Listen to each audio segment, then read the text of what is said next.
What if the most sacred day of the year became the darkest moment in your community's history? On December 25th, 1929, in the quiet farming town of Germantown, North Carolina, a family portrait session would become the last time the Lawsons would be together alive. Within hours, 7 family members would be dead, and an entire community would be forever haunted by a mystery that remains unsolved nearly a century later. Charlie Lawson, a 43-year-old tobacco farmer, would commit one of the most shocking familicides in American history, murdering his wife Fanny and 6 of their 7 children before taking his own life. But why? What could drive a man to destroy everything he had worked to build? The answer died with Charlie that Christmas Day, leaving behind only theories, whispers, and the weight of an unspeakable tragedy. This is the story of the Lawson family massacre, a case that would inspire folk songs, spawn decades of speculation, and leave one question echoing through time. What really happened in those final horrific hours? The winter of 1929 was particularly harsh in Stokes County, North Carolina. Snow blanketed the rolling hills where tobacco farms dotted the landscape, and families huddled close to their hearths, grateful for warmth and each other's company. For sharecropper Charlie Lawson, this Christmas seemed different, almost too perfect. Charlie had been born on May 10th, 1886, and raised in nearby Lawsonville. In 1911, he married Fanny Manring, and together they had built what appeared to be a stable, if modest, life. By 1929, they had been blessed with 8 children, though one had died in infancy. Their surviving children ranged from 19-year-old Arthur Down to 3-month-old baby Mary Lou. But something was different about Charlie that December. Neighbors would later recall how he'd been acting strangely for months, more irritable, more withdrawn. Some said it started after he suffered a head injury earlier that year. Others whispered about financial troubles or family secrets. But no one could have predicted what was coming. On December 23rd, just 2 days before Christmas, Charlie did something completely out of character. He loaded his entire family into his old truck and drove them into town for something they had never done before, a professional family portrait. The photographer was surprised. Sharecropper families rarely had money for such luxuries. But Charlie insisted. He wanted his family dressed in their finest clothes, posed perfectly, captured forever in time. Fanny, his wife of 18 years, wore her best dress. The children, Arthur, 16, Marie, 17, Carrie, 12, Mabel, 7, James, 4, Raymond, 2, and baby Mary Lou, were scrubbed clean and dressed as if they were going to church. They smiled for the camera, unaware that this moment would become their memorial. What Charlie didn't tell anyone was that this photograph wasn't meant to celebrate their family. It was meant to memorialize them, because Charlie Lawson had already made up his mind about what would happen on Christmas Day. But what could drive a father to such unthinkable thoughts? What darkness was growing in Charlie's mind as he smiled for that camera, his arm around his wife, his children gathered close? The answer would reveal itself in just 48 hours, in the most horrific way possible. December 25th, 1929, dawned cold and gray over the Lawson farm. Snow crunched underfoot as the family went about their morning routines. It should have been a day of joy, of gift-giving and family togetherness. Instead, it would become a day that would haunt a community forever. Charlie woke early, as farmers do, but this morning was different. He moved to the house with an eerie calmness, as if he were following a predetermined script. Fanny busied herself in the kitchen, preparing what she didn't know would be their last Christmas dinner. The children played, their laughter echoing through the small farmhouse. Innocent sounds that would soon be replaced by silence. Around midday, Charlie made his first calculated move. He approached his eldest son, Arthur, who was 16 years old and strong enough to be a real help around the farm. "Arthur," Charlie said, his voice steady and controlled, "I need you to go into town and run some errands for me. Take your time. Don't hurry back." Arthur nodded, trusting his father as any son would. He had no reason to suspect anything was wrong. Charlie had always been the head of the household, the decision-maker. If Papa said to go to town, then that's what Arthur would do. Arthur was unknowingly being spared, sent away just before his father would commit the unthinkable crime that would make him the family's sole survivor. But why Arthur? Why spare one child and not the others? This question would torment investigators and family members for decades. Some believed Charlie couldn't bring himself to kill his firstborn son. Others theorized that Arthur's absence was simply coincidence. But those closest to the case believed it was intentional, that Charlie needed someone to survive, someone to tell the story, someone to bury the dead. As Arthur walked down the snowy path toward town, whistling perhaps, thinking about Christmas dinner and the simple pleasures of a farm boy's holiday, he had no idea he was walking away from the last normal moments of his life. Behind him, in the farmhouse he called home, his father was preparing to destroy everything they had ever been as a family. The clock was ticking. Charlie had sent Arthur away, which meant the plan was now in motion. There was no turning back. What was Charlie thinking in those final moments of normalcy? Did he hesitate? Did he look at his sleeping baby daughter and feel his resolve waver? Or had whatever darkness consumed him already made the decision inevitable? The afternoon was slipping away, and Charlie Lawson was about to become a monster. The Lawson farmhouse fell into an unsettling quiet as the afternoon wore on. Fanny moved through the kitchen, perhaps humming a Christmas carol, unaware that her husband was watching her every movement with cold calculation. The younger children played in the main room. Little James, for years old, chased his 2-year-old brother Raymond, while baby Mary Lou slept peacefully in her crib. But where were the older girls? Maybelle, 7, and Carrie, 12, had gone out to the family barn to play.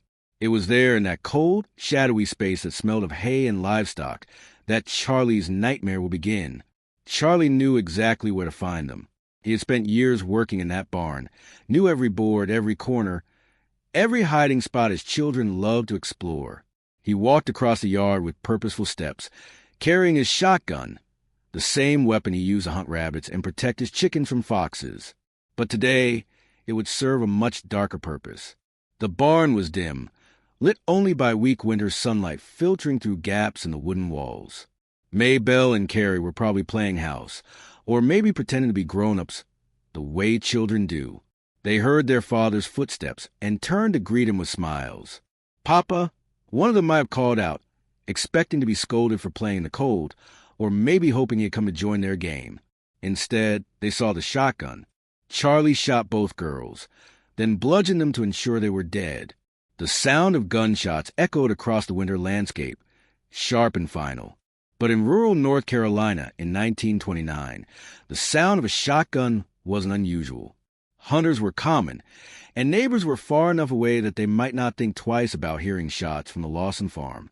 Charlie stood over the bodies of his daughters, their small forms now still in the barn that had once been their playground. He arranged their bodies carefully, crossing their arms over their chests and placing rocks under their heads like pillows. This ritualistic behavior would be repeated with each victim. But why? What did these final arrangements mean to Charlie? The first part of his plan was complete, but Maybelle and Carrie were just the beginning. Charlie still had work to do. He walked back toward the house, where his wife and 3 remaining young children waited, completely unaware that death had already visited the Lawson farm that Christmas Day. The shotgun felt heavy in his hands, but Charlie's resolve hadn't wavered. If anything, crossing that first terrible line seemed to make the next steps inevitable. There was no going back now. No way to explain what he had done in the barn. The only path forward was the path he had chosen. Complete destruction of everything he had built. As Charlie approached the farmhouse, did Fanny look up from her cooking and smile at her husband? Did she notice the strange look in his eyes? Or was she too focused on preparing Christmas dinner to see the monster he had become? Inside the house, innocent laughter still echoed. Little James and Raymond were still playing, still believing in the magic of Christmas morning. Baby Mary Lou still slept peacefully, dreaming whatever dreams 3-month-old babies dream. None of them knew that Charlie was coming for them next. The farmhouse that had sheltered the Lawson family for years was about to become a crime scene that would horrify investigators for decades to come. Charlie entered his home with the methodical precision of a man who had already crossed a line from which there was no return. Fanny was in the kitchen, her back turned to the doorway, when Charlie found her. She had been married to this man for 18 years, had borne him 8 children, had shared his bed, and his dreams and his struggles. She trusted him completely. She had no reason to fear the sound of his footsteps behind her. The shotgun blast that killed Fannie Lawson ended nearly 2 decades of marriage in an instant. She crumpled to the kitchen floor, never knowing why the man she loved had chosen to destroy her life along with his own. But Charlie's work wasn't finished. He moved through the house systematically, hunting down his remaining children, 4-year-old James, 2-year-old Raymond, and 3-month-old baby Mary Lou. Each child died without understanding, without the chance to run or hide or plead for their young lives. James, old enough to be frightened by the sound of gunshots, might have tried to hide. Maybe he crawled under a bed or behind a chair, his small heart pounding with terror he couldn't even name. But there was nowhere to go, nowhere to escape from the man who was supposed to protect him. Raymond, barely more than a toddler, probably called out for his mama when he heard the noise, not understanding that mama could no longer come to comfort him.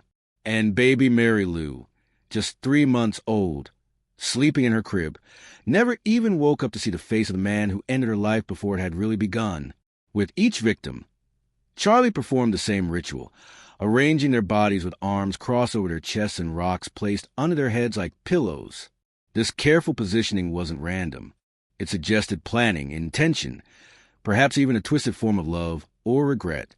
But what was going through Charlie's mind as he arranged these final, terrible tableaus? The house that had once been filled with the sounds of family life.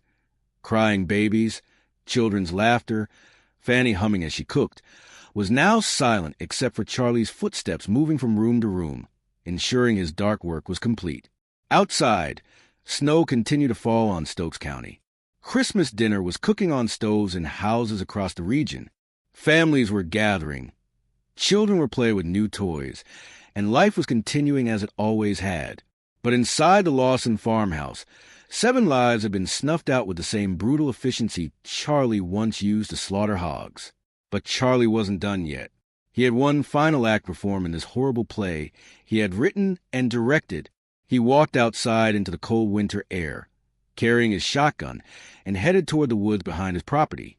There, among the bare trees and the falling snow, Charlie Lawson would write the final chapter of his story.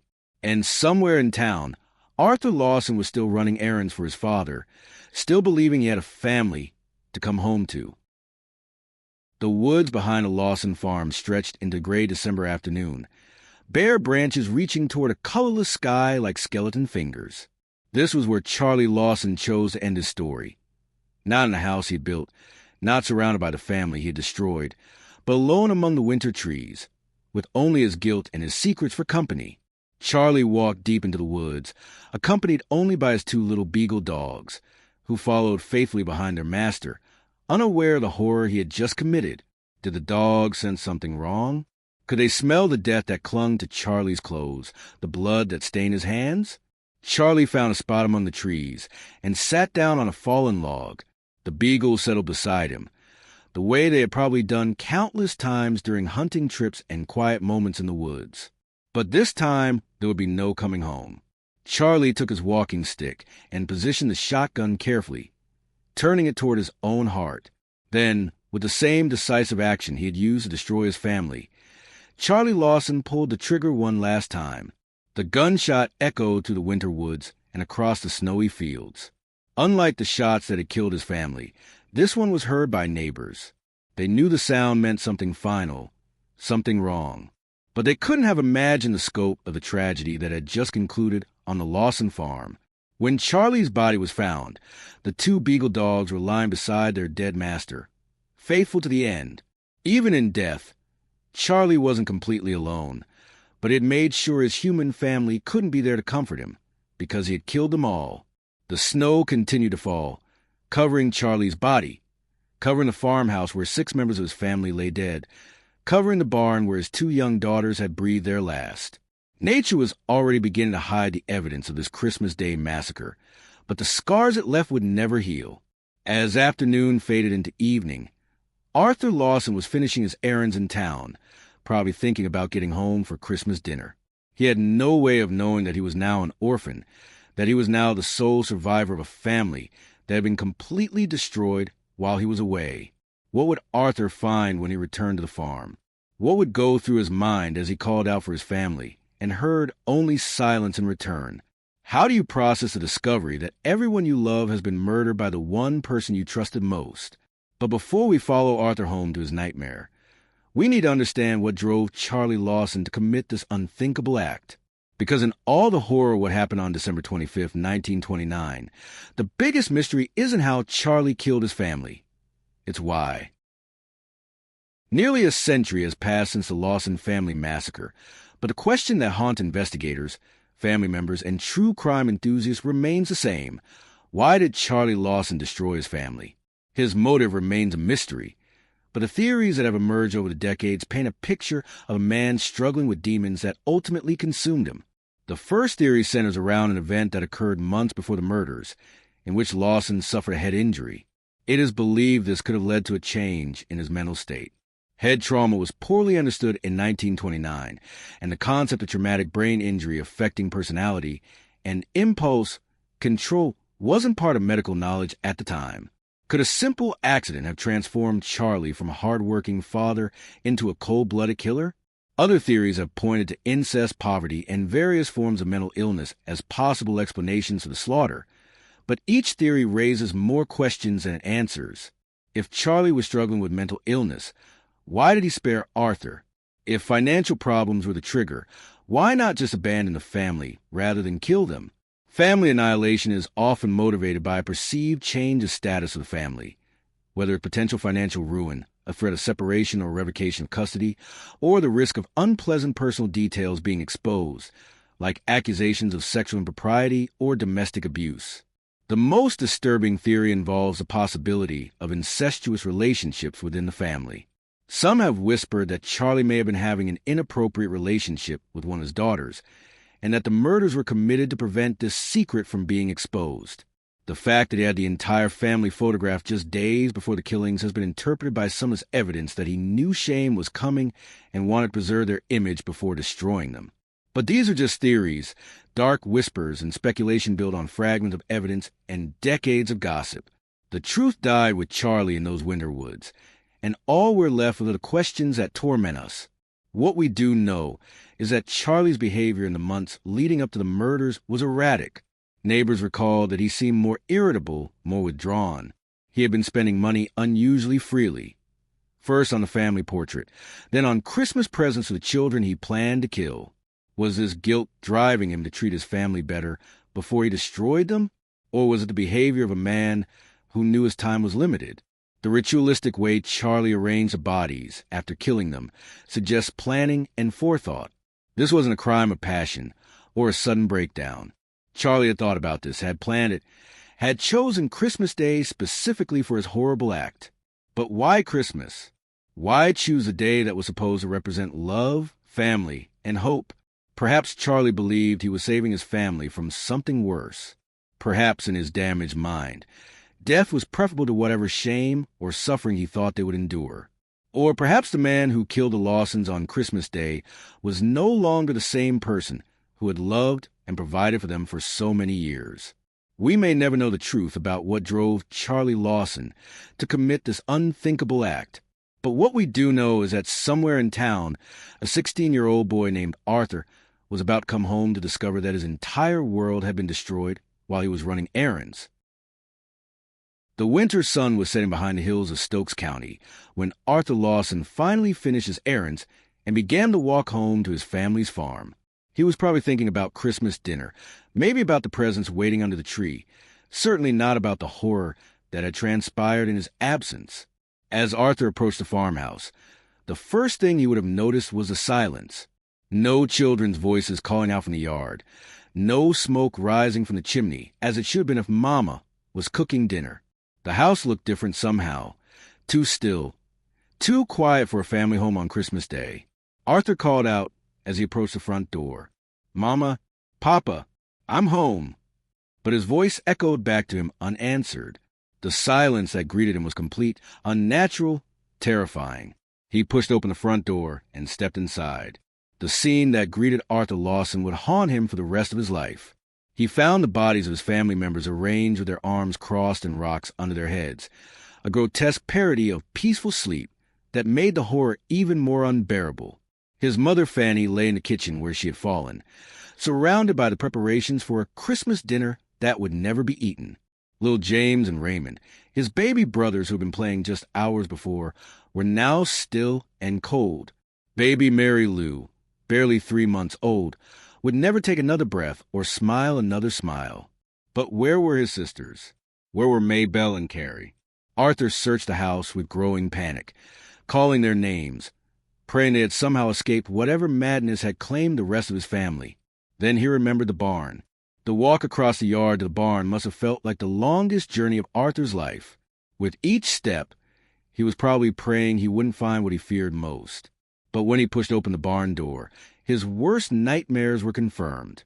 Maybelle and Carrie lay among the hay and farm equipment, arranged in the same ritualistic manner as the others. Arthur was alone. In the span of a single afternoon, he had gone from being the eldest son in a family of 9 to being the only survivor of a massacre. Everyone he had ever loved, everyone who had ever loved him, was dead. But where was Papa? Where was Charlie Lawson? Arthur searched the house and the outbuildings, calling his father's name. Part of him probably hoped that Charlie was injured somewhere, that maybe he had tried to defend the family, and was lying wounded but alive. But deep down, Arthur must have known the truth, that his father was responsible for this carnage. The discovery of Charlie's body in the woods would come later, when neighbors and law enforcement arrived. For now, Arthur stood alone in the gathering darkness, surrounded by death, trying to understand how his world had been completely destroyed in the time it took him to run a few simple errands in town. The gunshot that signaled Lawson's own suicide was heard by many people in the surrounding area, and it wasn't long before curious neighbors began to arrive at the Lawson farm. What they found there would become the stuff of local legend and local nightmares. Arthur Lawson, just 16 years old, was now the sole keeper of his family story. He would have to bury the dead, answer the questions, and somehow find a way to live with the knowledge of what his father had done. But first, he had to survive this night, the longest, darkest night of his young life. News of the Lawson family massacre spread through Stokes County like wildfire on that cold Christmas evening. In an era before television or radio was common in rural areas, word traveled by telephone and by neighbors running from house to house, sharing the unthinkable news that a local family had been wiped out by their own patriarch. Law enforcement arrived at the Lawson farm to find a scene that would stay with them for the rest of their lives. Sheriff's deputies who had dealt with accidents, domestic disputes, and occasional violence had never encountered anything like the systematic slaughter they discovered that night. The careful arrangement of the bodies, the ritualistic positioning of arms and stones, suggested a level of premeditation that made the crime even more disturbing. The murders gained national attention, making headlines across the country. In 1929, mass killings were rare enough to shock the nation, and the fact that it happened on Christmas Day, involving an entire family, made the story particularly horrifying and compelling to newspaper readers. Arthur Lawson found himself at the center of a media circus he never wanted. Reporters came from as far away as New York to interview the sole survivor, to try to understand what could have driven Charlie Lawson to such extremes. But Arthur had no answers. He had been sent away before the killings began, and his father had taken the secret of his motivation to the grave. The community of Germantown rallied around Arthur in the way that small southern towns do in times of crisis. Neighbors who had barely spoken to the Lawson family before suddenly became surrogate parents, offering food, shelter, and emotional support to the traumatized teenager. But nothing could fill the void left by the loss of his entire family. The funeral for the Lawson family became one of the largest gatherings in the county's history. Thousands of people came to pay their respects, many of them curiosity seekers drawn by the notoriety of the case, but many others who were genuinely moved by the tragedy and wanted to show their support for Arthur. The murders inspired a folk ballad, with songwriters and poets falling on the story with glee. The most significant was Walter "Kid" Smith, a singer in the same North Carolina area who wrote "The Murder of the Lawson Family." The song became a hit, ensuring that the tragedy would be remembered and retold for generations. But for Arthur, the attention was overwhelming and painful. Every song, every newspaper article, Every conversation in town was a reminder of what he had lost and what his father had done. He tried to rebuild his life, but the shadow of December 25th, 1929, followed him everywhere. Arthur Lawson lived with the weight of that day for the rest of his life. Tragically, he too met an untimely end, dying in a car accident at the age of 31, leaving behind his own family. Some family members believe the trauma of that Christmas day never left him, that he carried the burden of being the sole survivor until it became too heavy to bear. The Lawson farm was eventually abandoned. No one wanted to live in a house where so much blood had been shed, where so much innocence had been lost. The building stood empty for years, becoming a destination for curiosity seekers and ghost hunters, before finally being torn down. But the questions remained, the theories multiplied, and the mystery of why Charlie Lawson chose to destroy his family on Christmas Day continued to haunt everyone who heard the story. What drives a man to kill the people he's supposed to protect?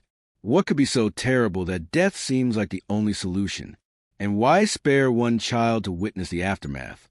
Nearly a century later, we're still searching for answers. In the decades following the Lawson family massacre, the case has become a source of endless speculation, amateur investigation, and local folklore. Without a confession or clear evidence of motive, people have been left to construct their own explanations for Charlie Lawson's unthinkable actions, and some of those theories are almost as disturbing as the crime itself. The head injury theory remains one of the most plausible explanations. Months before the murders, Charlie suffered a head injury that may have led to a change in his mental state. Modern medical understanding of traumatic brain injury shows that damage to certain areas of the brain can lead to increased aggression, decreased impulse control, and dramatic personality changes. Could a simple accident have transformed a father and husband into a killer? But if brain damage was the cause, why did Charlie's violence follow such a specific pattern? The systematic nature of the killings, the careful arrangement of the bodies, the decision to spare Arthur, all of this suggests planning and intention rather than the random violence typically associated with brain injury. The financial stress theory also has its adherents. The Great Depression was just beginning in 1929, and many farming families were struggling to survive. Perhaps Charlie saw financial ruin ahead and couldn't bear the thought of his family living in poverty. But this theory doesn't explain why he would choose murder over simply abandoning his family or seeking help from the community. The most disturbing theory, whispered in hushed tones for decades, involves the possibility of incest. Some investigators and family members have suggested that Charlie may have been involved in an inappropriate relationship with one of his daughters, possibly Marie, who was 17 at the time. According to this theory, the murders were committed to prevent this secret from being exposed. The festive family photo taken just days before the massacre has been interpreted by some as evidence of this theory, that Charlie knew shame was coming and wanted to preserve their image before the truth destroyed them. The careful arrangement of the bodies after death could have been Charlie's twisted way of showing love or regret for what he had done. But like all the other theories, this one raises more questions than it answers. If Charlie was trying to hide a shameful secret, why kill everyone? Why not just a person who might expose him? And why involve innocent babies and small children who couldn't possibly threaten the secret? Some family members believe they know the truth, but have chosen to keep it secret, taking their knowledge to their own graves rather than adding to the family's public shame.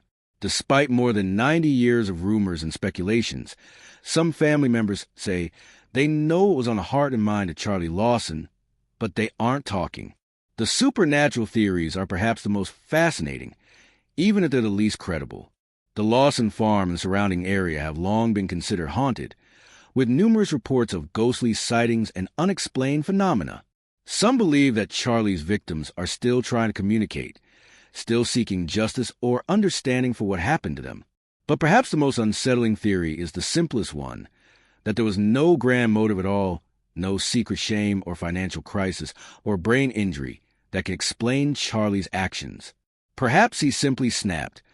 Perhaps the pressures of life and farming and raising a large family during difficult times simply overwhelmed him to the point where murder seemed like the only solution. This possibility, that ordinary people could become monsters without warning, without clear cause, is perhaps more frightening than any of the elaborate theories that have emerged over the decades. It suggests that the capacity for unthinkable evil exists within seemingly normal individuals, waiting for the right combination of stress and opportunity to emerge.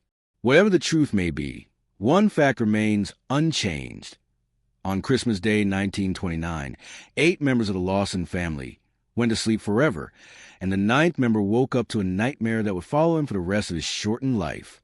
The mystery of Charlie Lawson's motivation died with him in those winter woods, leaving behind only questions, theories, and the lasting scar of an unspeakable tragedy. The Lawson family massacre didn't end on December 25, 1929. Its effects rippled outward through the community, through the decades, and through the lives of everyone it touched. In many ways, the tragedy is still claiming victims nearly a century later. Arthur Lawson tried to build a normal life after the massacre. He married, had children of his own, and attempted to find peace in the simple routines of rural life. But the weight of being the sole survivor, of carrying his family's story, proved too heavy to bear. He died in a car accident at the age of 31, leaving behind his own young family. Some who knew him believed that Arthur never truly recovered from the trauma of that Christmas day, that he was haunted by survivors' guilt and the constant questions about why his father had spared him. The Lawson family cemetery, where the victims are buried, became a pilgrimage site for curiosity seekers, amateur investigators, and those drawn to the macabre. For decades, people have visited the graves, some leaving flowers, others just staring at the headstones and trying to understand how such a thing could happen. The cemetery has become a symbol of the tragedy's lasting impact, a reminder that some wounds never fully heal. The case inspired folk songs, most notably The Murder of the Lawson Family by Walter Kidd Smith, ensuring that the story will be passed down through generations. These songs, while preserving the memory of the victims, also contributed to the mythologization of the tragedy, sometimes blurring the line between fact and folklore. The abandoned Lawson farmhouse stood for years as a grim monument to the massacre. Curiosity seekers, ghost hunters, and thrill seekers made pilgrimages to the property, hoping to catch a glimpse of something supernatural or to experience the horror that had taken place there. Eventually, the house was torn down, but the land itself remains infamous in local lore.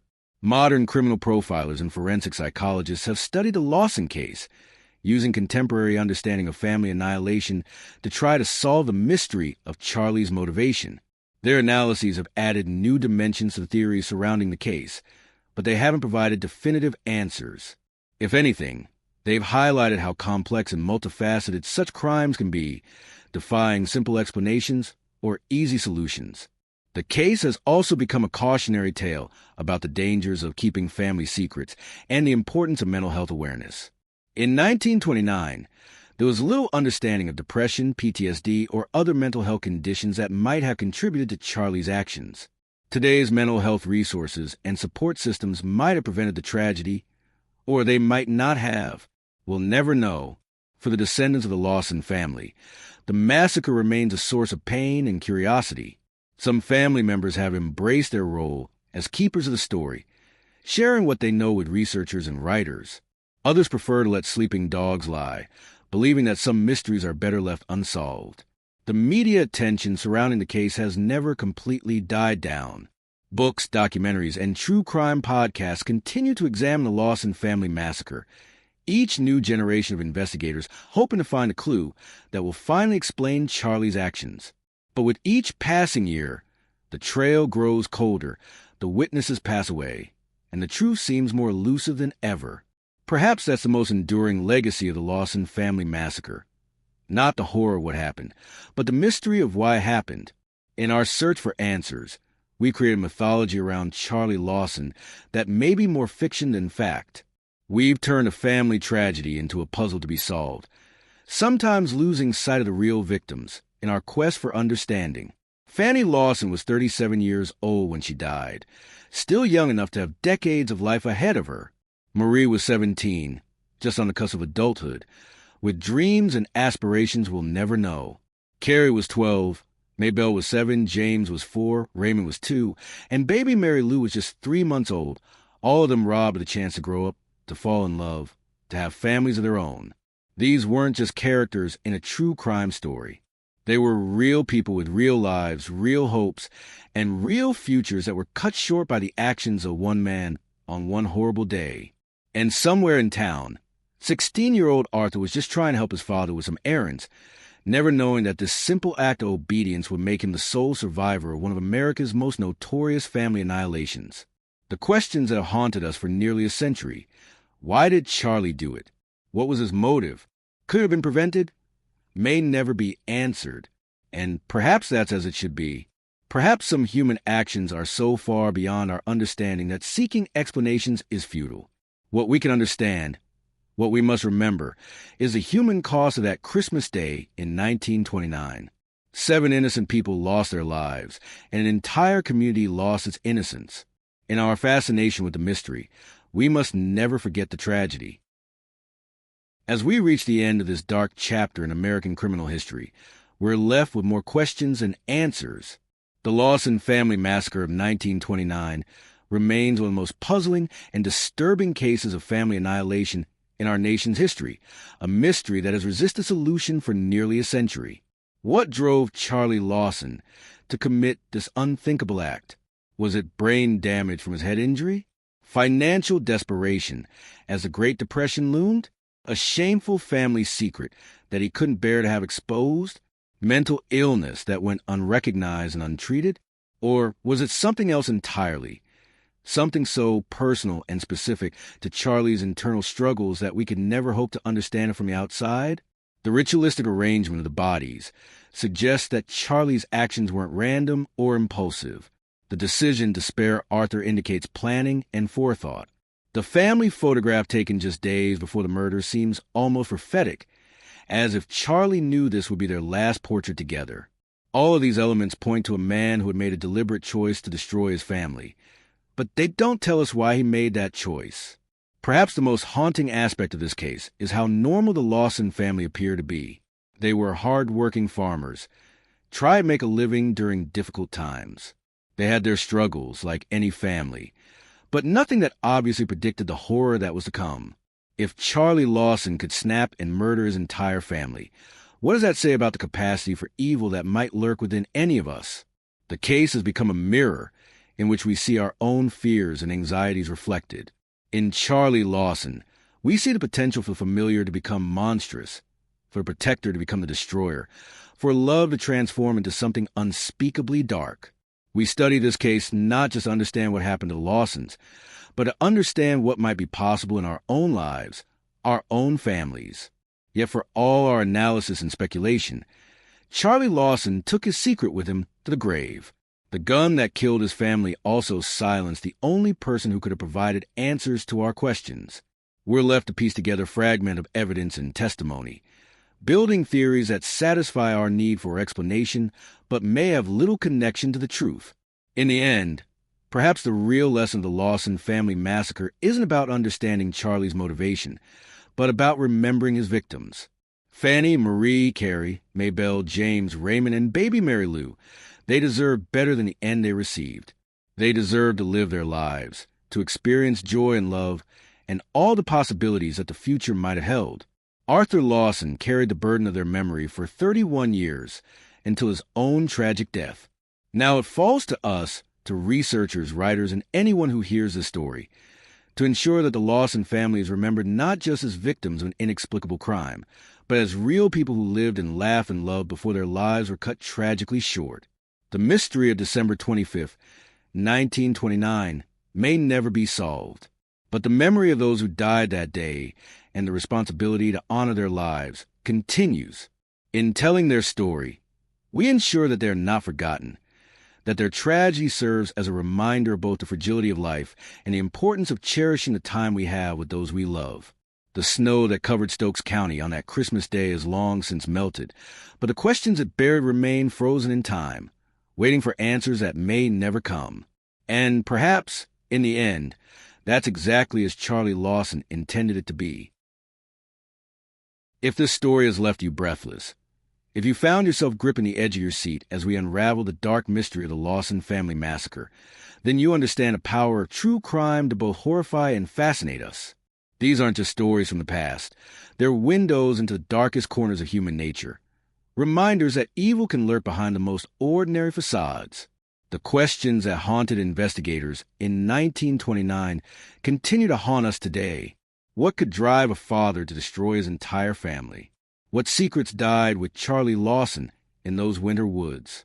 And perhaps most troubling of all, could such a tragedy happen again? In any family, in any community without warning? These are the mysteries that keep us searching for answers, that drive us to examine every detail, every clue, every possibility. Because in understanding the past, we hope to prevent future tragedies, to recognize the warning signs, to intervene before another family is lost to senseless violence. But this story also reminds us of something else, the importance of cherishing the people we love while we have them. The Lawson family went to bed on Christmas Eve 1929, never knowing it would be their last night together. They posed for that family photograph, never imagining it would become their memorial. Life is fragile, precious, and can be taken away in an instant. Don't miss out on more heart-pounding mysteries that will challenge everything you think you know about human nature. Smash that like button if the story left you questioning the darkness that can hide behind ordinary lives. Subscribe to this channel and hit the notification bell so you're the first to dive into our next chilling tale of crime, mystery, and the search for truth. Share this episode with your friends and fellow truth seekers. Keep these stories alive, because in remembering the victims and seeking answers to unsolved mysteries, we honor those who can no longer speak for themselves. Together, we form a community dedicated to uncovering the truth, no matter how dark or disturbing it might be. The Lawson family massacre may have happened nearly a century ago, but its questions echo through time, reminding us that some mysteries refuse to stay buried. Join us as we continue to explore the cases that baffle investigators, haunt communities, and challenge our understanding of what people are capable of doing to those they claim to love. Until next time, remember, the truth is out there, waiting to be discovered. And sometimes, the most chilling stories are the ones that really happened.